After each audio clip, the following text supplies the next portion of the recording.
All right, what's going on, beautiful people? You are listening to the North Shore 9 podcast presented by FanDuel, and this is the NS9 postgame show powered by Permani Brothers. I am Tyler. With me is Jim, live from Great American Small Park there.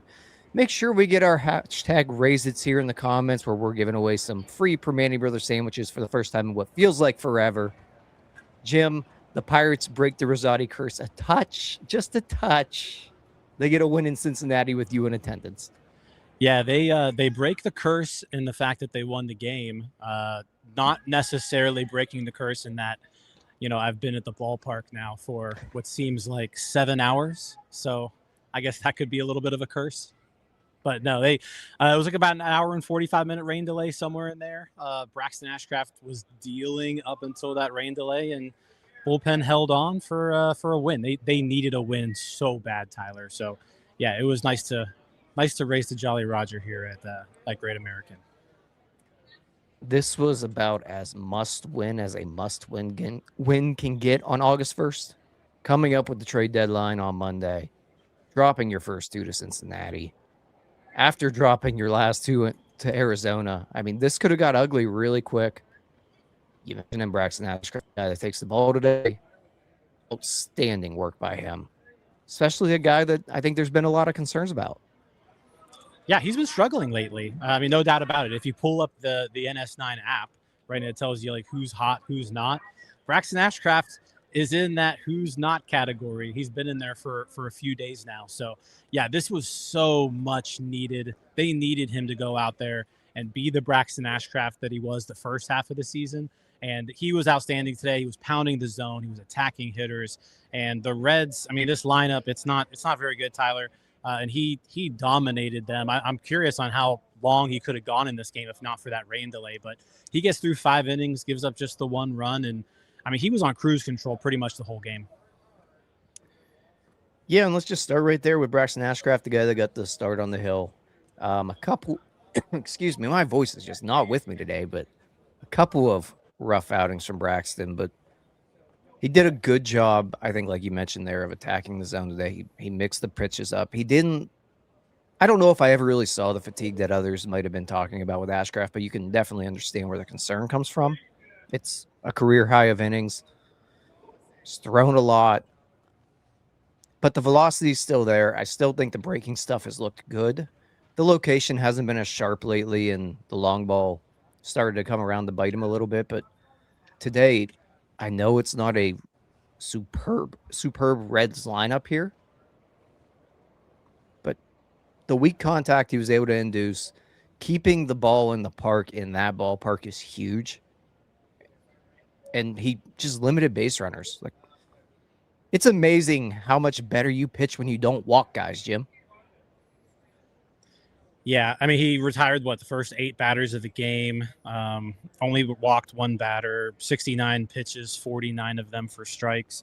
Yeah, like I said, he was just pounding the strike zone. And it was a refreshing outing after what we saw yesterday out of Paul Skeens, where he was just having trouble putting away guys. He was throwing a lot of pitches. He was throwing a lot of balls. And this was the complete opposite of that. He was getting hitters out. He was doing it quickly, and he was throwing strikes. So, yeah, it was good to see. He did a good job, too. I think of just, like, mixing in all of his pitches. Mm-hmm. I mean, he was definitely heavy fastball, but he threw a bunch of curveballs, bunch of sliders, bunch of sinkers, threw in a few splitters or changeups in there. But, I mean, it was an impressive outing, and they really, really needed it from him because like they needed somebody to end this losing streak. I said last night with DiNardo, I was like, they need somebody to go out there and just win them a baseball game. Right. And Braxton Ashcraft had that mentality today. Like, he wasn't going to lose this game. He was pretty much dominating this Reds lineup. He gave up the 1 homer, just kind of a Great American ballpark special, opposite field, down the line a little bit. It is what it is, right? But that was the only blip on the radar the entire night for Ashcraft. And yeah, like you mentioned, he threw strikes. He kept the ball on the ground, 2 fly ball outs the whole time. And yeah, just the 1 walk. So like he was just keeping runners off the bases and throwing strikes. And his stuff's good enough where if you're going to do that against a lineup like this, like you're going to get a lot of outs. Yeah, he allowed 3 base runners in 5 innings. That's winning baseball right there. I mean, of course, the home runs. Well, no, 3 base runners in 5 innings. Four Four, if you include the hit four. by Yeah, that's pitch. right. Yeah, That's right. because your boy Sal Stewart, I he was hit going to him give him right on credit for that. the arm guard right there, Tyler, and Sal Stewart thought that he stabbed him in the neck or something. I was, you know what? I was just about to give my guy Braxton Ashcraft a ton of credit because I've been waiting for South Stewart to just get drilled. And it's just a little piece on the elbow, buddy. You're fine. And of course, he acted like he got shot. He did. He acted like it was an act of war. Yeah, it was just bounced off of his. He had a 12-inch long armor protector on his arm, and it just bounced right off of it. But yeah, apparently he's a little sissy, and just had to complain and throw a temper tantrum for a good solid 2 minutes or so, and yeah, eventually he just got out the next at bat. So, boo-hoo. I will say it is nice having someone in division that I just absolutely cannot stand. I do hate, like, it is not. Yeah, you're right. Between Sal Stewart and Pete Crow Armstrong, Yeah. there are some easy guys to hate in this division. Yeah, those two. And I think South Stewart might take the cake here. Just his antics this series have been something else. What a turd. Just an absolute turd. Giant turd. That's a good way of putting it. Yep. So shout out to Braxton for hitting him. Wouldn't have minded if he hit him again and again. Hit him again tomorrow. I don't care. Just do it without the bases loaded. Yeah, but Sal Stewart 0 for 2 with 2 strikeouts. I mean, he got on base with a walk and a hit by pitch, but 2 strikeouts today. 2 strikeouts today. But taking it back to Braxton Ashcraft again, just really solid work. Kind of, I don't know if it calms some fans' nerves about what we might see the rest of the year with Ashcraft. I know there's been some discussion about, do you move him to the bullpen? I think that's a little bit ludicrous at this point, but hopefully today kind of settles things down a little bit, not just for the fan base, but for him as well to get back on track. Yeah, he needed this start, like I said before. I think that, like, moving to the bullpen, if the Pirates were to go out there and acquire a starting pitcher, in the next 48 hours or so before the trade deadline, I think you can consider maybe getting creative with Ashcraft because he is at his all-time innings limit. Like, he's never pitched this many innings in his career, and there's still 2 more months left in the season. So you gotta maybe be careful with him. But this was a good start. Good start. Just keep stacking these, and I think we'll be okay. Yep, and then the people who could not throw strikes today were the Cincinnati Reds. And that is, I mean, can I say that the Reds kind of handed this game to the Pirates a little bit here? I think you absolutely can, because, I mean, it was a left-handed starting pitcher. The Pirates have struggled against those guys. They never really did hit Andrew Abbott at all in this game. They were able to put up 3 runs, but that's just because he walked 4 batters in the 3rd inning today. Walk, single, walk, fielder's choice. And then it was 3-0 Pirates. So, yeah, they got a gift today because their woes against left-handed starters continued. But luckily, they just had to kind of stand there for a while. And Andrew Abbott just gave them 3 runs. And what you're referring to there is that 3rd inning where Henry Davis leads it off for the walk. Jake Mangum, who did have a nice day today, singled. Brandon Lau then walked. Brian Reynolds then walked. Esmeralda Valdez then walked. And then Nick Gonzalez reached on a fielder's choice. An inning where the ball barely made it out of the infield. The Pirates are able to pick up 3 runs. Just plain and simple, the Reds kind of put it on a platter for the Pirates, and thankfully they did not shoot themselves in the foot. Yeah, I was a little worried that the fact that they only got 3 runs in that inning was going to come back to bite them, because, I mean, it was they scored the first run, bases were still loaded, scored the second run, bases were still loaded. All of this with no outs, by the way. So you had bases loaded, 2 runs in. The fielder's choice by Gonzalez, gets in the 3rd run, and you still have runners on 1st and 3rd with 1 out, and you're like, all right, we could do some damage here. Unfortunately, Marcell Ozuna was up to bat, and Tyler. I don't know if Marcell Ozuna's done any damage over the last month or so, but he certainly didn't choose this time as an opportunity to do it. He popped out to the catcher, and then Jared Triolo flew out to left to end that little rally there. But it would have been really nice to score more than 3 there. But again, they still weren't able to actually hit this left-handed starter. And yeah, they were lucky today. They were lucky today that they were able to just stand up there for a little bit and walk a bunch of times. It was, yeah, it felt like the kind of game where that inning was going to come back to bite them, especially when you had Marcell Ozuna up in that spot. It is what it is with him at this point. They're still in the same position. This doesn't change anything. They have to get some help hitting lefties. We already talked about how this one was kind of gifted to him a little bit. There's just, 6 hits today is not good enough. Plain and simple, it's just not good enough. No, 6 hits. And I said they got some base runners on because of the 7 walks that they drew as well. But they left 8 guys on base. I don't know if did they have 1 hit? They had 1 hit with runners in scoring position today.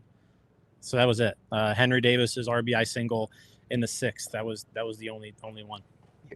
You had to mention that one, didn't you? I did. I had to get that in there. Yeah. And that was where the extra kind of insurance run came in there in that 6th inning.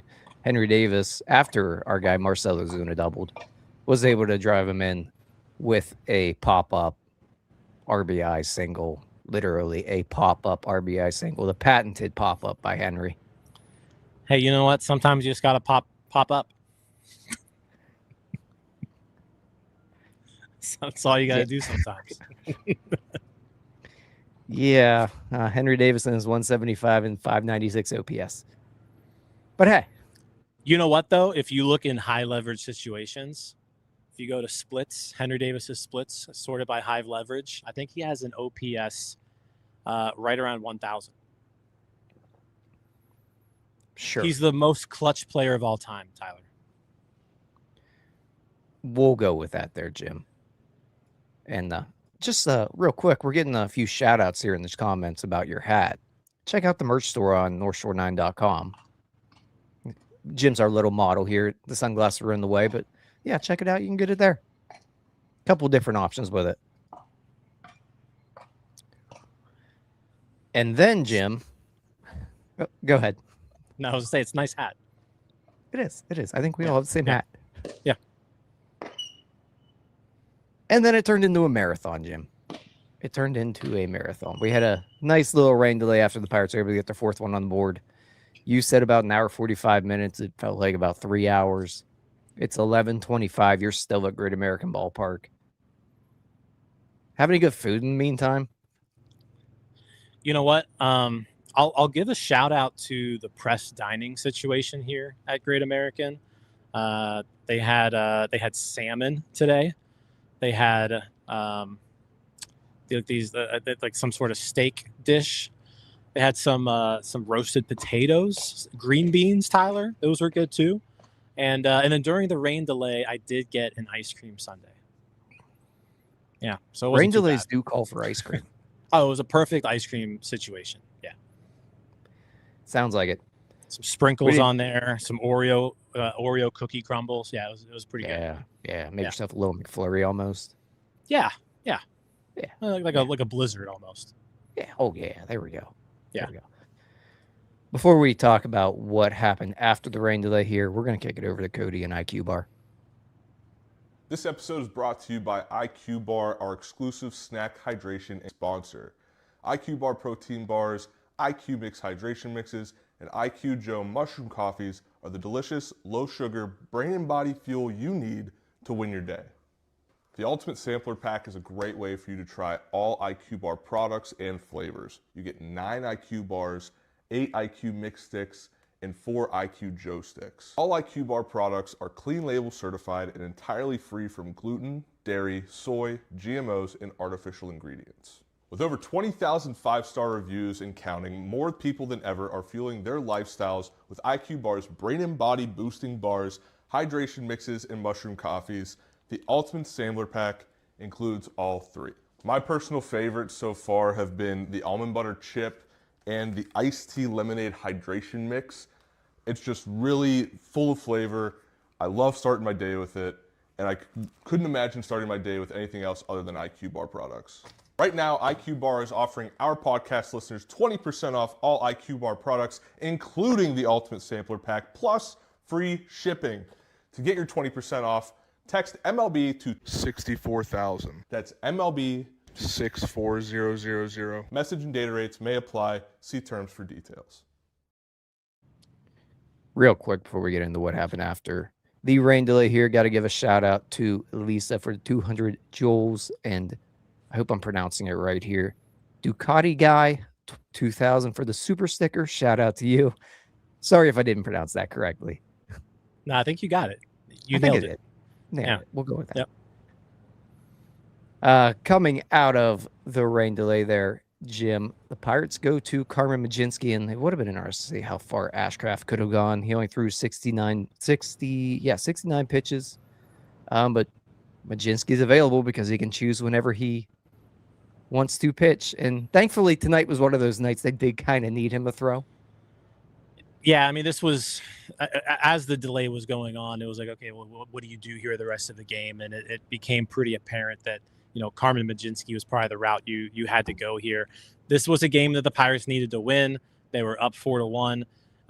Regardless of the way that Carmen Mlodzinski's been used, he has been extremely effective out of the bullpen. He is, DiNardo posted the stats the other day. He's one of the best relievers in Major League Baseball over the last few years in terms of just earned run average. So, yeah, if Carmen was ready to go, then this was a game that you needed Carmen to eat some innings, because you could not afford to drop yet another game, blow another lead. The bullpen couldn't do that tonight. So you hand the ball over to the bullpen. They needed 12 outs. Carmen did an outstanding job getting 9 of those outs, and really just kind of doing the exact same thing that Braxton Ashcraft did. He was pounding the zone, throwing a bunch of strikes, 47 pitches, 30 of those for strikes, and 4 strikeouts. Only walked 1 batter, only gave up 1 hit. I mean, I thought it was a really nice outing from Carmen Mlodzinski, and it was exactly what this team needed, kind of coming off of what Ashcraft did to start the game.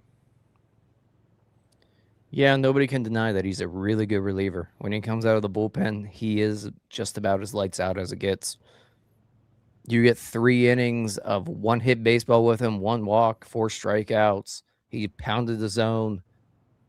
Guys have a hard time hitting him when he's used in these spots. And even when it's on the 1 inning, when it's up to really like 3 or 4 innings, he's really, really good and effective. Yeah, and he did a good job, too, in the 7th, kind of dancing around. Eugenio Suarez had a leadoff double in that inning, and I mean that could have spiraled into more, but he just left him stranded there, standing on second base for that entire inning. So, really, really good job by Carmen. I don't know if this is going to be the last time we see Carmen Mlodzinski in a Pirates uniform. I think there's a chance that the Pirates trade him. I don't know. I don't have any inside information that they want to trade him or they're looking to trade him, but you kind of just do the math in your head and you're like, this guy probably has a lot of value. The Pirates aren't really using him in the most effective way. Today, they did. Like, this was a really effective use of Carmen Mlodzinski, but that's been pretty few and far between over the last month or two since Jared Jones returned off the IL. So, yeah, you're wondering if Ben Cherington is thinking that they can use Carmen to flip him and get something that is a little bit more useful to this team winning ball games. I don't know. So I'll say this, if that was the last outing, he's been a really effective reliever, and I mean, the Pirates, I don't know if they win this game without him, because I don't know who else in that bullpen you could turn to tonight to get 12 outs, with Mason Montgomery seemingly unavailable after back-to-back outings. So the fact that he was able to get 9 outs today was really, really important for this team winning a game. Yeah, and I think an argument can be made that I would have preferred to maybe have him yesterday, but either way, you do get a win out of it in a spot where you really needed a win. Again, he's really, really good when he's used. Yeah. He's really good when he takes the ball. It's the reason it's so frustrating. That's why it's Yeah, my preference is that they keep him and that they just use him in a much more effective way. But they just haven't really been doing that, because I said he's been lights out. Like you gotta give him, I guess, credit for continuing to perform in whatever role that they're using him in right now, or whatever role he's asking to use. I don't know what's going on there, but Yeah. he's been very effective since moving to the bullpen. And yeah, big 3 innings today out of Carmen. Yeah. I'm just wondering if what Cody is saying is true. He's saying that Scooble's going to the Dodgers, which might as well just give up at this point. That's insane. That's crazy. I mean, it makes a lot of sense, right? They can pay him, they can extend him if they want. I know I saw today that the Dodgers were holding out a bunch of their top prospects from out of games in the minors. So if that is what happened, I don't know if Cody's just making stuff up Jeff or not. Paston breaking. Okay. The Dodgers are finalizing a trade for the Tigers ace Tariq Skubal. Well, there we go. Well, congratulations, Dodgers, on your three-peat, I guess. What are we even doing here? No, I mean, who knows? But that definitely puts the Dodgers in a really good spot. Not that they weren't already in one. Yeah, I mean, it's not a. Who the hell did the Pirates get today again? Camilo Doval. Yeah. Camilo Doval. It's no him, but yeah, I guess that'll do for the Dodgers. Definitely no Camilo Doval, that's for sure. But taking it back to Mlodzinski, just to wrap up on him, were you wondering about maybe throwing him a 4th inning there, or you capping him at 3 there? I think it would have been fine doing it. I also am cool with them going to Soto with the 3-run lead, lefty starting off that inning too. So either way, I mean, it worked out. Soto had a relatively easy 1-2-3 9th inning, and it was the good Soto, right? Like he was pounding the zone, he was throwing strikes, he wasn't messing around with people. So it worked out. So yeah, I don't really have any complaints with how Don Kelly utilized the staff today. It all worked. I mean, the bullpen got 12 outs and only gave up 2 base runners. So you can't complain too much about that. Yeah, and then if you do throw him that extra inning there, he's probably down for a while. He did throw 47 pitches, so that takes him to 67. He might be down for 4 days at least. So I'm more pleased, I guess, that he went out for that 3rd inning there, and they didn't try to patchwork the 8th and the 9th. That part, I was happy with. Yeah, that was a big inning too, because that was against the top of the order, right? Like if the Reds Right. are going to do any damage, it's going to be with Ellie De La Cruz and Sal Stewart. And he gave up a rocket to Ellie De La Cruz. Jake Mangum made a pretty nice play on it going back. Yeah. And then he ended up striking out Sal Stewart. So yeah, he was able to get through that part of the Reds lineup. And like I said, the rest of this lineup is pretty pedestrian. You remember the hodgepodge of nothingness Pirates. Like this is a hodgepodge Reds lineup right now. It doesn't have a whole lot of punch outside those top 2 guys. Right.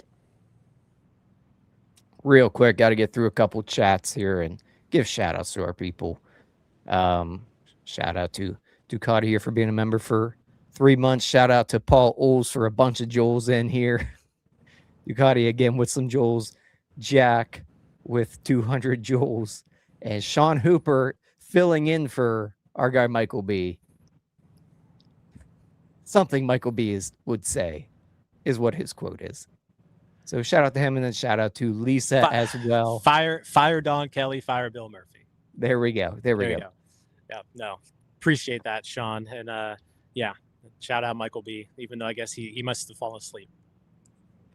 Yeah, I mean, I can't blame him. That was a long rain delay. I don't blame anybody who didn't stay and watch the end of that. Yeah. And like you mentioned, they wrapped it up with Soto. He had a clean inning. That was a good Soto. Like you said, it was the good Soto. Mm-hmm. Nothing else to really add on him. Hopefully they get a little help around him so that he could be used more loosely, I guess.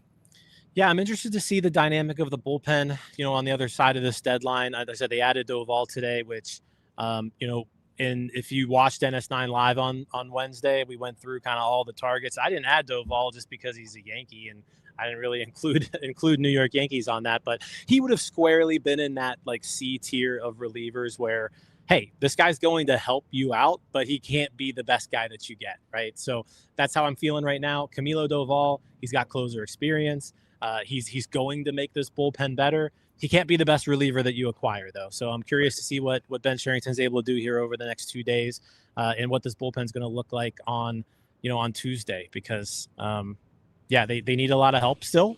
Doval certainly helps, but they need more. They need more help, and they need better help. Yeah, we had a little emergency podcast on Doval earlier. Nathan and Neil covered that one. Agree with pretty much everything they said. I think nobody's really over the moon about it, but everyone's pretty okay with it. I think it's a good trade. Yeah. It makes the team better. I don't think Doval stinks by any means. I'm not here to say that he's, lights out. He's going to be your closer either. But he certainly improves this bullpen. For sure. And I mean, the splits home and away are definitely enticing. Yep.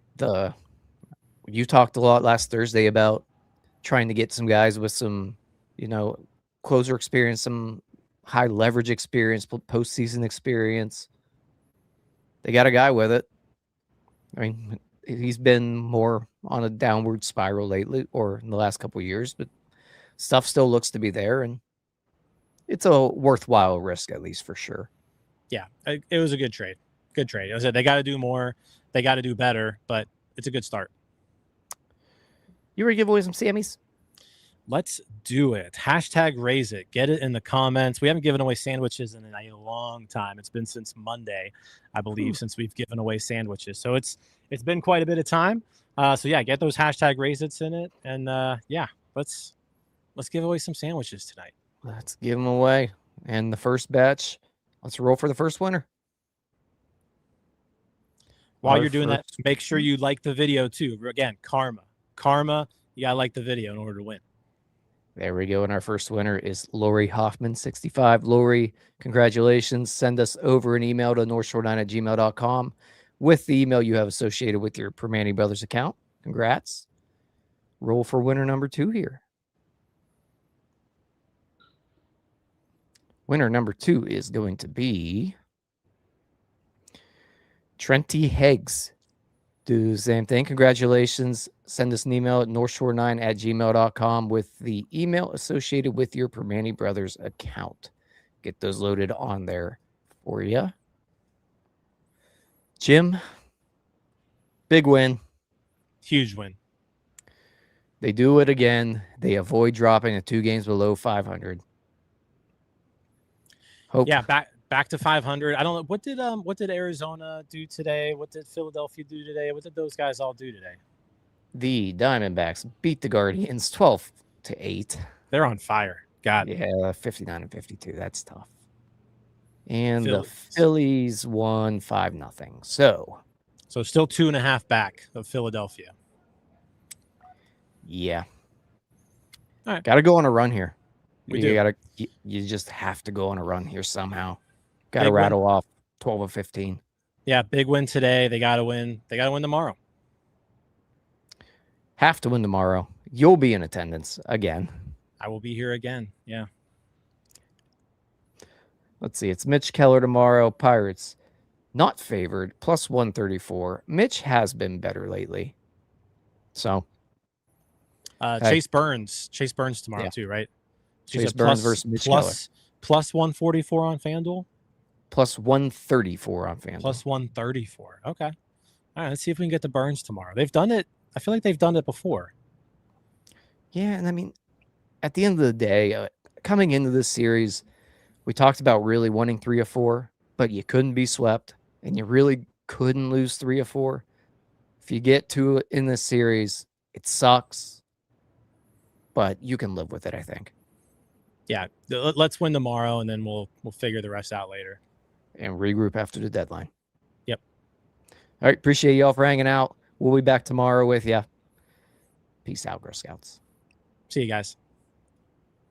All right, that wraps up this episode of North Shore 9. Thanks so much for tuning in. Whether you're listening on the podcast or catching us on YouTube, if you enjoyed the show, please give this video a thumbs up and don't forget to hit that subscribe button if you haven't already. It really helps us grow. And if you're listening on the podcast, a quick review goes a long way in helping others find the show. Plus, be sure to tell a friend about us. There's always room for more here in the NS9 community.